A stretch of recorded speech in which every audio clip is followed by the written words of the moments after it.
Ela tinha 15 anos de idade. Na escola era excelente aluna. Estudava muito e encarava a vida com muita responsabilidade. Por onde passava, era reconhecida como aluna exemplar, no comportamento e nas notas. Sua família era também exemplar e seus pais lhe haviam ensinado desde cedo a diferença clara entre o certo e o errado. Ela era uma garota inteligente e tinha uma boa cabeça. Bom, pelo menos era isso que ela achava. Ele era 10 anos mais velho do que ela. Rapaz bonito, popular, talentoso, o centro das atenções. Na igreja, as meninas suspiravam por ele. Por isso, quando ela foi procurada por ele, ela ficou felicíssima. Havia sido escolhida entre tantas outras opções. Ela pensou, era um privilégio. Certo dia, ele lhe disse, eu te amo.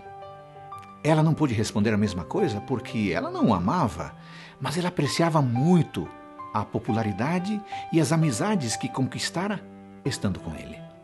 Ficou radiante com as atenções que recebia por estar com ele. Assim como ele, agora ela finalmente era popular. Todos a cumprimentavam, todos lhe diziam oi, depois que os dois passaram a namorar. Numa tarde, ele perguntou a ela se podia demonstrar seu amor. Iriam para um motel, o melhor da cidade. Ela disse que não estava pronta. Ele falou, eu te amo. Ela nada respondeu. Uma semana depois, ele veio com a carinha triste confessar que demonstrara seu amor para outra garota, embora não amasse. Até contou quem era essa garota. Ela fez cara que não gostou, olhou para baixo, sentiu-se ameaçada. Mas ele disse com convicção, eu amo você. Ela falou baixinho, eu também te amo. Ele reagiu, se você me ama, então mostre-me o seu amor. Vamos sair só nós dois. Ela não queria fazer isso, mas também não queria perdê-lo para outra. Saíram. Viveram intensos minutos de paixão. Alguns dias depois, a mesma coisa. Loucuras de paixão. Até que ela caiu na real. De repente, as amigas a olhavam com desprezo. Os meninos cochichavam quando ela se aproximava. Tudo mudou de uma hora para outra. Entendeu que havia sido usada e abusada. Estava com vergonha. Manchara sua vida com uma mancha indelével. Tinha apenas 15 anos, tão jovem e já carregava um enorme sentimento de culpa. Por vários anos ela viveu com vergonha. Dela, de seus pais, dos amigos e de Deus. Essa história é real. E os personagens têm nome e sobrenome.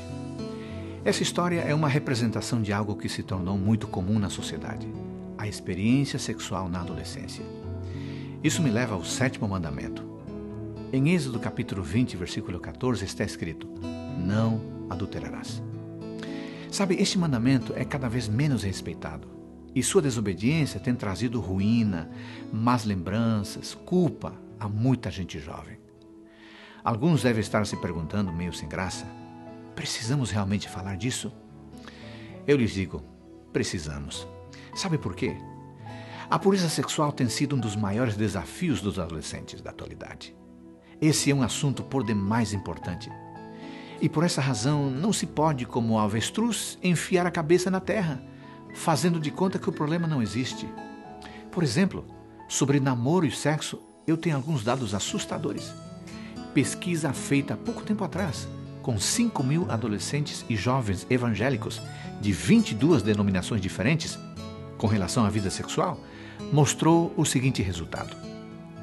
52% perderam a sua virgindade como cristãos e cristãs solteiros. 26% deles estão ativos sexualmente, ou seja, estão praticando sexo na atualidade. A idade média para um rapaz cristão perder a virgindade é de apenas 14 anos. E a idade média para uma garota perder a virgindade é de apenas 16 anos. 17% das meninas entre 14 e 18 anos de idade, que já perderam a virgindade, estão grávidas ou já estão com o bebê no colo. Meninas cristãs. O Dr. Josh McDowell, conhecido especialista em educação cristã, afirma que o número de adolescentes cristãos envolvidos com sexo chega a 75%, ou seja, praticamente 8 em cada 10 adolescentes cristãos já quebraram o 7º mandamento. É impressionante como a temática do sexo domina filmes, comerciais e programas de televisão. Calcula-se que em 10 anos de programação de TV sejam transmitidas 92 mil cenas de atividade sexual, retratada de forma convidativa, sem consequências, sem problemas reais. Isso equivale a 9.200 cenas de sexo por ano, sem contar as cenas que insinuam a sexualidade. E note que estamos falando de canais de TV abertos. Vamos aprofundar um pouquinho essa temática. Há 2 maneiras distintas de conduzir os relacionamentos, e ambas começam pela atração. A atração é algo bom. Sentir-se atraído ou atraída por alguém não está errado. O problema é o que fazer com a atração. Você se sente atraído por alguém devido a estímulos variados. Um olhar irresistível, um gesto, a melodia de uma voz. Depois disso, no que o relacionamento vai dar, depende de qual rota você resolve trilhar. Uma maneira é a rota da luxúria egoísta. Ela normalmente começa pela fascinação, o que dá a sensação de amor verdadeiro, mas que não passa de um fogo de palha. E quando o fogo acaba, a pessoa está à procura de uma nova paixão. No estágio, digamos, material, o casal passa ao contato físico, porque estão tão fascinados e não há outra coisa a fazer, a não ser experimentarem-se mutuamente. Depois disso, agora satisfeitos, partem para uma nova experiência, rompendo a relação, pois a relação não tem estrutura suficiente para aguentar, ela não dura. Na rota da luxúria egoísta, a relação é feita puramente de hormônios. Agora, se você quer construir um relacionamento bonito, saudável, aceito aos olhos de Deus, um relacionamento que seja uma vacina contra a quebra do 7º mandamento e um relacionamento que lhe traga a felicidade plena, então você precisa escolher uma outra rota, a rota do amor altruísta. Essa rota começa com o fundamento da amizade, que é o ato de conhecer e gostar de alguém independentemente do que ele ou ela lhe possa oferecer fisicamente. Graças à amizade, é gerado um laço afetivo, pois você começa a conhecer melhor a pessoa, a se engraçar com ela, e passa a conhecer seus sonhos, seus planos de vida, seus medos, suas tristezas, suas alegrias, suas crenças. E claro, na adolescência, essa afetividade pode envolver toques decentes, porém baseados no afeto e no carinho, e não na sua excitação passional.